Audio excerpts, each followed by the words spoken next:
estación marina, la que si me diera la mano en Granada no significaría nada, pero si lo hiciera en Provenza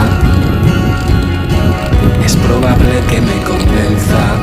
Y así sigo yo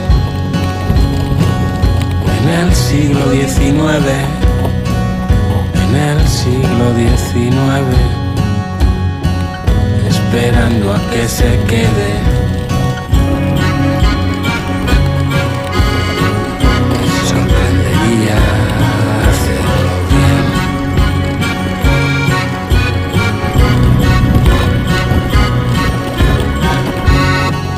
Ella me da la certeza, subiendo las escaleras, con su graciosa manera de andar mientras pueda. La quiero tener siempre cerca, que su mirada despierta, cauce de luz que ha nacido, se gire para mirarme y me diga contenta que siente lo mismo que yo.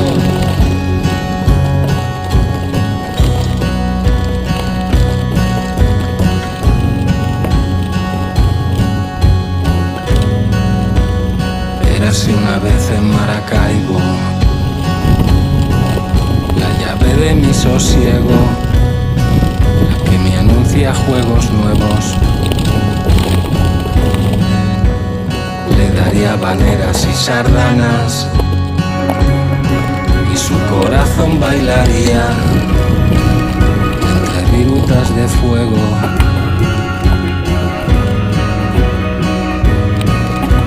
Sigo aquí en el siglo XIX, sigo en el siglo XIX, esperando a que se quede.